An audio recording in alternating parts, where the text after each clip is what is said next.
today's session, we're going to focus on transition words. Transition, the word transition itself means what? Some sort of a change from one sentence to another sentence. There is a word, it's almost like linking words, connecting words, right? I've mentioned this especially for descriptive writing, for essay writing, right? It's good to use transition words. Why? Because it gives some sort of a structure to your essay, right? When you're writing at length, long paragraphs, right?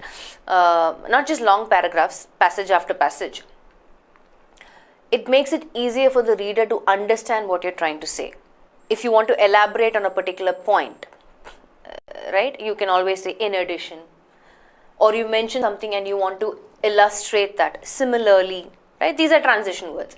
Or if you want to bring in a contrast, however, but, rather, while. So we are aware of what these transition words are, but how can we apply this concept in a question? Jumble sentences, of course, right?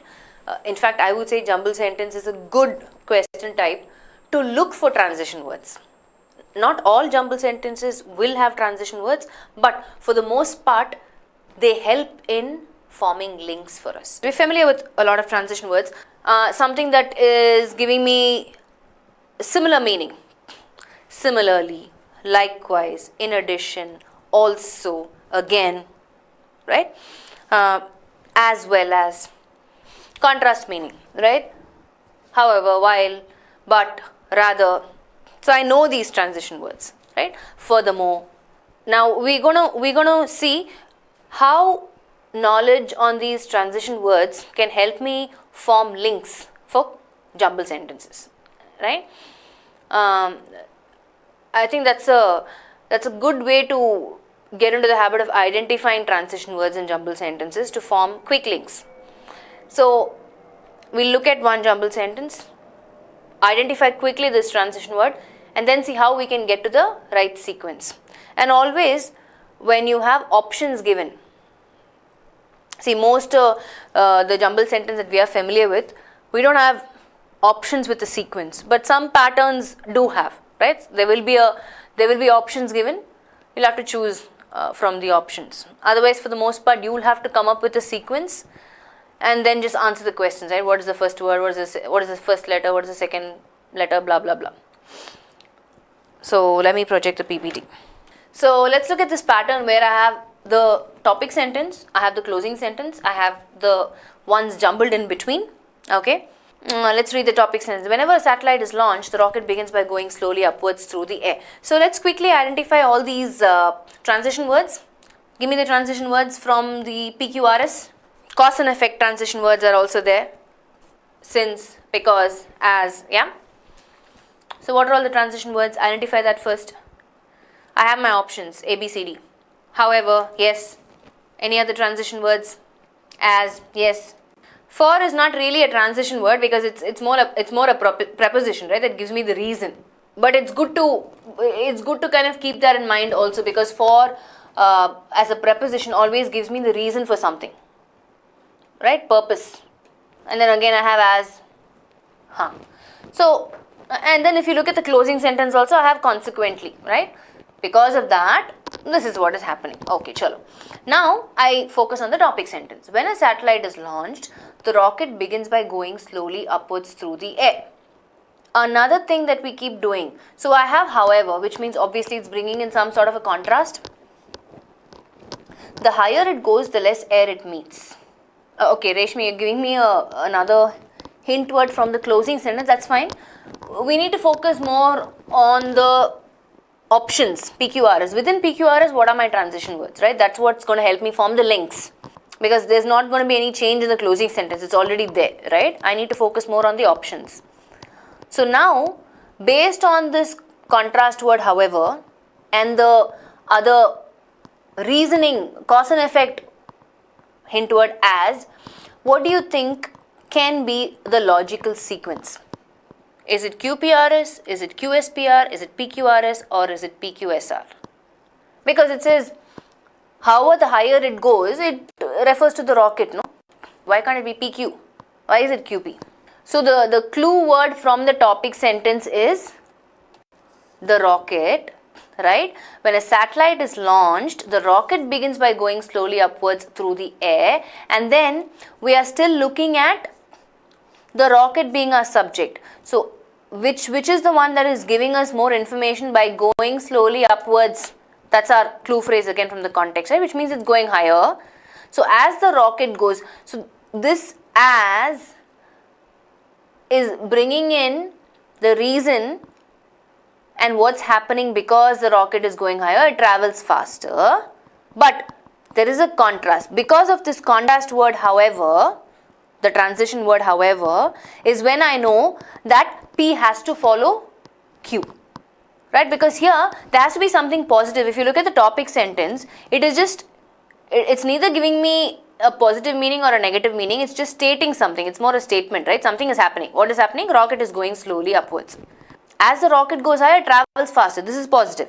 But the contrast comes in P. However, the higher it goes, repeat word, the less air it meets. As a result of that, what happens? What is the consequence of, because there is less air? Why is there less air? Because the atmosphere is becoming thinner. So you keep asking questions, you'll get the answer, right? Why? How come the air is getting less? As it goes higher, the less air it meets. Why? Because the atmosphere becomes thinner. As a result, there is less friction, right? So QPRS. Now this necessarily, in fact, it has a combination of a lot of things, but the one that quickly catches our eye are the transition words, right? Not difficult at all. In fact, all of you got it right. Pretty easy if you ask me. Let's look at the next one. Identify the transition words quickly. I've projected the next question. Let's quickly identify the transition words. Yeah, but, so, where's with regard to? Okay, here. Fine. Now also is it refers to in terms of time, right? In terms of sequencing, now is a good transition word which talks about time, which refers to time. Okay. So if can you identify one repeat word in A, B, C? In all these three sentences, there is a repeat word. What is that? Repeat phrase, in fact.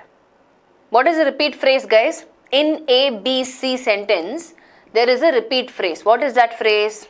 Enemy's productive capacity. Enemy's productive capacity. Enemy's productive capacity. Which means, and also, yeah, some sort of eras, right? Different eras are mentioned. Good. The eras and enemies, which means there has to be a connect between these three sentences. But I need to know which can be the sequence. Is it ABC? Is it CBA? Is it BAC? What is it? Now I am going to use these transition words and figure out what can be the sequence. What do you think can be the sequence? But is a contrast, which means there has to be another era which has been spoken before the industrial era, right? It says but in the industrial era, which means another era has been discussed earlier. What is that era? Is it agrarian era or information era? Keep in mind now also. So what will be your sequence? Tell me now. Option 1, ABC. Option 2, CAB. Option 3, CBA. Option 4, BAC. Now but so is CAB. We all know that it cannot be, the starting cannot be A. Why? Because it starts with but. Now let's look at it, right? Now is always referring to the present. Henna. So that should obviously be the last. So it will be, so in the agrarian era, this is what you will do if you want to destroy the enemy's productive capacity. You will bomb his fields, or if you're really vicious, you'll salt them. But in the industrial era, if you want to destroy the enemy's productive capacity, you will bomb the factories which are located in the cities.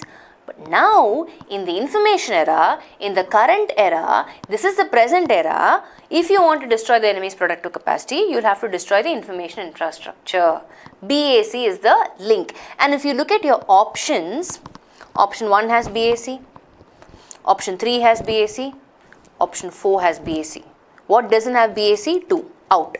Out of these three, another thing that you notice is everything has EBAC.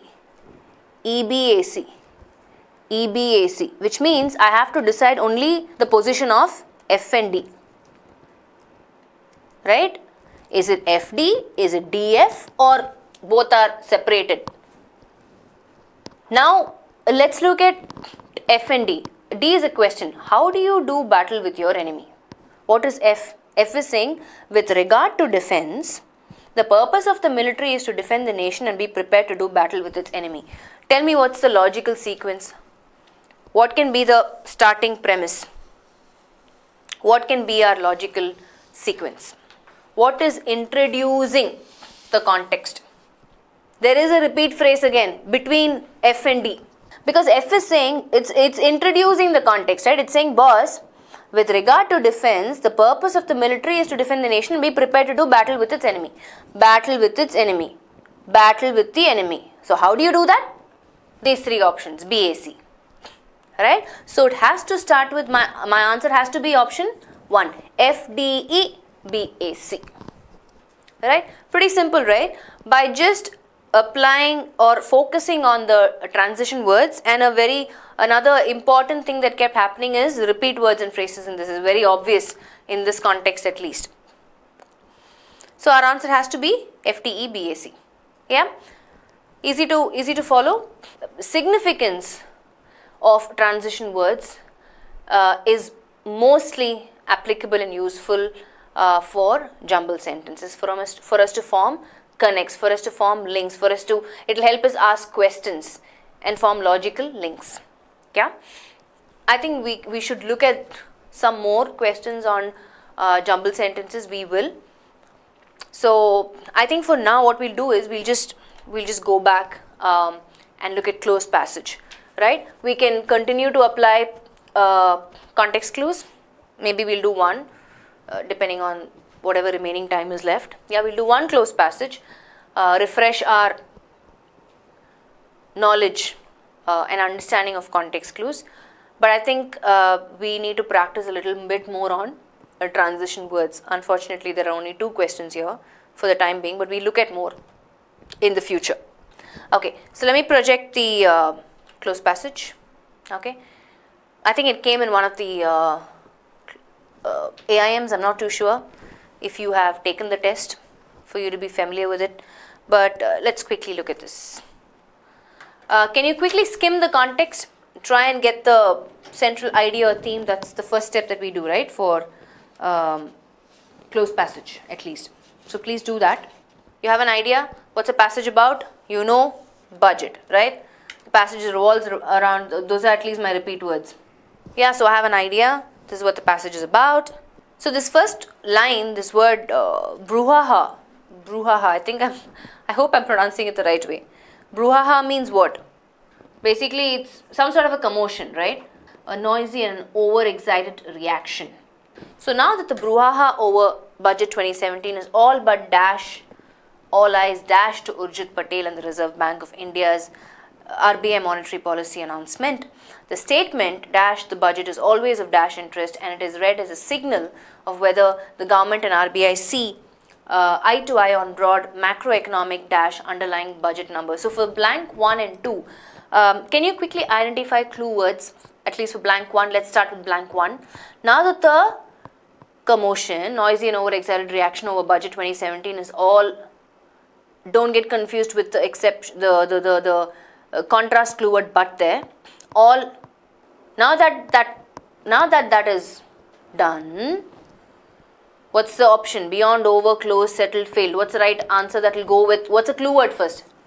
For blank 1, just look at collocations, keeping in mind your clue phrase. Now that something, this whole over the budget is all, that's your clue phrase in fact, clue word in fact. What will be the answer? What do you think is the answer? Just apply simple logic. Think of a word which will go with all. Now that this all beyond, if I have to substitute blank 1 with my own word, I'll say, now that this is done, finished, what word will I choose from the option? For both blank 1 and blank 2? Yes. Now that this is all over, now that this commotion, this excited reaction over the budget is all done, all over, not all beyond, not all closed, right? We're not talking about the commotion. The right word to, when we're saying commotion, when we're saying noise and excited reaction, right? It's about that is over, not closed, not settled, not failed. Failed again is an illogical word in the context. All over. Now that this is all over, what's happening? All the eyes are dashed to Urjit Patel. So the focus is dash from the noisy and overexcited reaction to Urjit Patel. So what can be, it cannot be stagnated. All eyes are stagnated from the commotion to Urjit Patel. All eyes are ticked from, tick again is not even in the right form.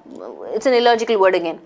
Dislocate, definitely not, right? All eyes are dislocated from the commotion to Urjit Patel. It either has to be between these two, right? Switch or shift. So what's the difference? What do we usually say?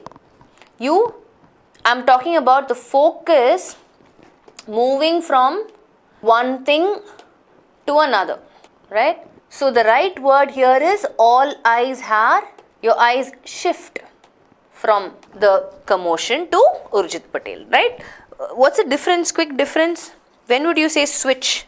To give you a context, if I'm sitting on one chair and if I say, hey, Mamta, can you switch chairs with me? Right?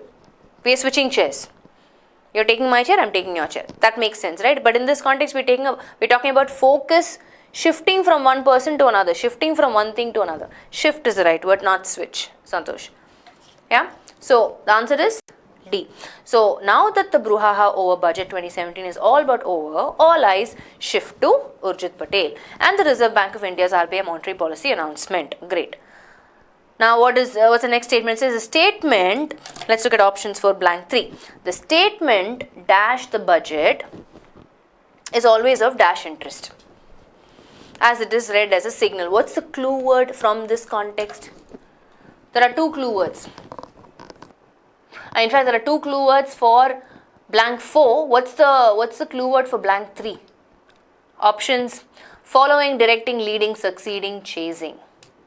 The statement, what is the clue word, guys, for blank 3? Budget. This is my clue word, right? The statement that is following the budget. Obviously, something that is taking place after something is, released, right? So the statement following the budget, what are my clue words for blank 4? What are my options? Appropriate, expressed, special, first, rare.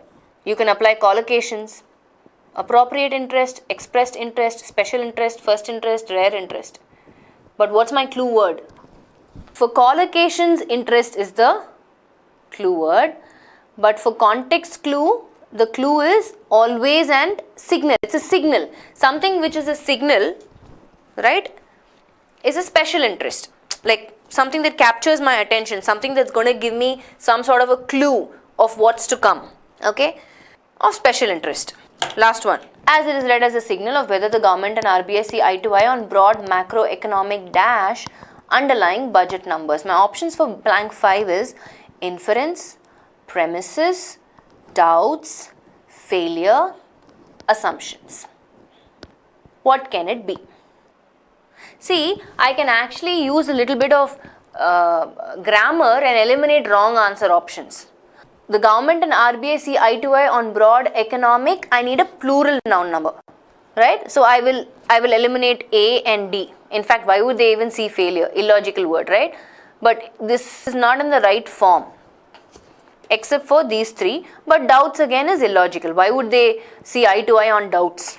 It either has to be premises or assumptions. Some of you have come back and said assumptions. My question is, what is the difference between these two? Please tell me that. What is the difference between premises and assumptions? A statement from which a conclusion can be drawn. That's a premise. That's also an assumption. So what's the difference? Why have you chosen assumptions and not premises is my question. I will project the context again. Look at the context and tell me. Budgeting would be more on assumptions. No, I am asking what is the difference between assumptions and premises. Okay, let me put you guys at rest. So basically, see, a premise is a statement for the sake of arguing. Okay, for argument purposes, I have a premise, which means that's a statement that is there, and an assumption is always a conclusion, right? So you make an assumption based on the premise.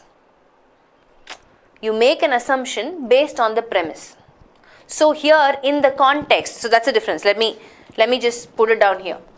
One makes an assumption based on the premise. Okay, so if I say let's say there's a game night, okay, but one of the premises is I can say Raj is injured. Okay, so this can be a premise. So based on this premise, I can come to the assumption or the conclusion that Raj will not play in the game. That's my assumption based on this premise. Are you following?